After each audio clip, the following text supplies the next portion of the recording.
Hello, we are live in Cannex, Denver. I'm with Roman from CPM. He is their Business Development Director. So today we'll be talking about your washing and dryer solutions. Okay. So you could just kind of talk us through, I think it's Greenbank, isn't it, who's part of your Yes, well, group? we are CPM Packaging, which is made essentially of two companies, Mhm. Greenbank and Proline, two household names in the industry.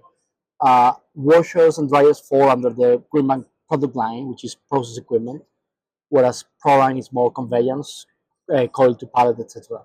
Mhm. So yes, Greenbank is the brand under which our washers and dryers are produced. And yeah, we've been manufacturing washers for the last 15 years. So we have about 30 units in the market, and nowadays we focus on basically reduce water consumptions, reduce gas consumptions, Mhm. creating as large throughputs as possible in a reduced footprint because of course real estate is expensive in a can plant. So yeah, that's what we do in terms of washers and dryers. Yeah. And would you say that obviously reducing water, saving energy, was that the original goal when these were developed? And how has that kind of changed or fluctuated over the past few years, do you think? Yes, it was indeed. I mean, we when we brought our washers to the market, there was already a number of options out there. So the process itself was taken care of, Mhm.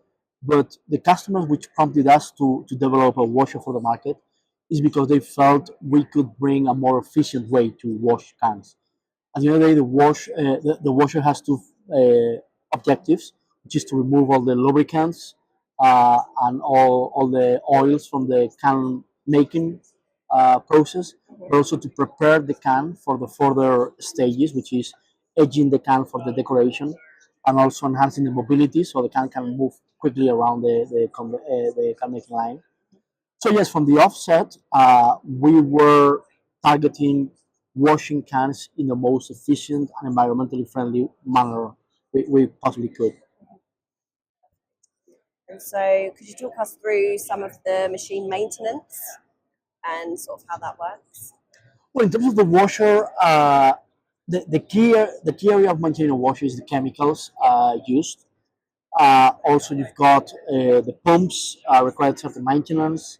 Also, there is depending on the configuration of the washer, you've got the mat and the maintenance of the mat, whether it is stainless steel or whether it is fiberglass, requires maintenance as well. Uh, so yeah, we try. That's another of the areas where we try to keep a washer running and producing as often as possible Yeah, without having to stop. We know stopping is losing money. costly. Yeah. So yeah, it's mostly taking care of pumps, chemicals, filters, the mat, and the conveyor belt. Those are the critical items. Yeah.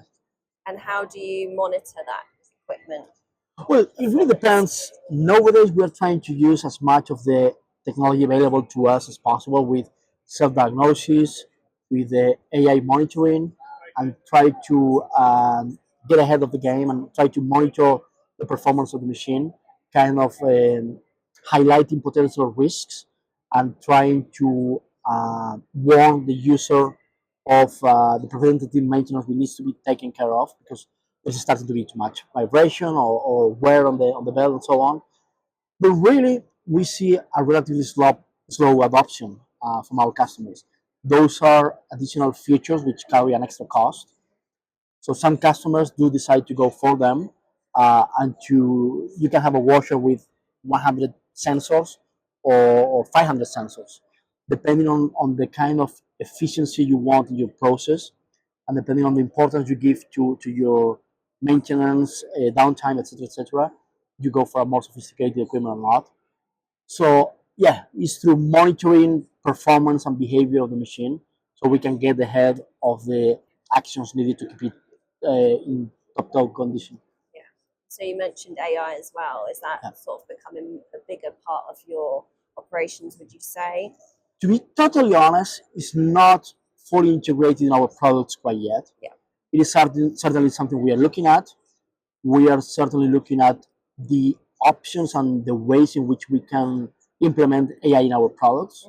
There is not a clearly defined route yet, because when it comes to AI, you've got to work in partnership with the customer as well, and how open they want to be about their information process and so on.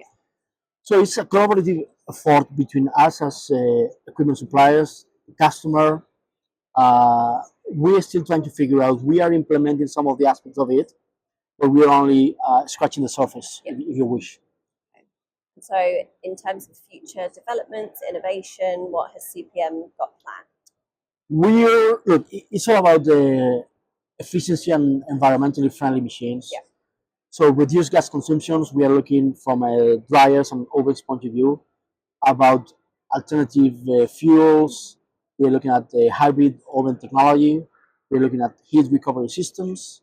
We are looking at even smarter counterflow systems for the washer to reduce freshwater consumptions. Those are the kind of areas where we are developing most of the new solutions for our products. Perfect. And in terms of sort of, obviously the market is quite uncertain at the moment, but what sort of challenges do you see ahead, either for just yourselves or kind of the industry in general? The biggest challenge is the global market uncertainty. For the last couple of years, our industry has been relatively quiet. There was a massive growth during the pandemic. Uh, a certain gap opened between demand and capacity. It's taken a little bit for demand to catch up, but now we feel it has caught up. Yeah. And we have seen a massive spike in interest, quotations, RFQs, discussions with customers are intensifying. So we know for a fact there is many projects ready to go. Yeah. Problem is that for these big corporations to part with 100 million or 200 million, one of the things they want to see is certainty. And the current environment, global trade, and market conditions do not offer that much certainty.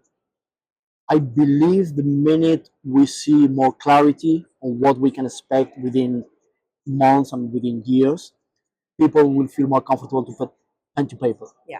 There is loads of people ready to go for projects. Everything is set out to go for it. They're just waiting for a little bit more certainty, especially from a global trade tariff kind of point of view. I won't end it there. Just say what are you looking forward to for the future for the industry in general? Well, for the industry, look, I'm looking for the beverage can and the metal packaging, whether it's beverage can, food can, aerosol can, to keep gaining traction on market share from less environmentally friendly products. Uh, I have a young son, so I want to leave behind, and I want my job not to be only about making a good living, but also about having a legacy for future generations. So I'm a firm believer of the metal packaging to be the packaging of source. Yeah. That's what I would like to see. I would like to see our packaging gaining traction on market share from the others, and making it reaching markets where the can hasn't been traditionally been an option. Yeah. Whether it's for new products like water and coffee and wine, or whether it's new formats, new sizes, etc. etc. That's what I would like to see. Thank you very much for your time. You're very welcome. It's been a pleasure.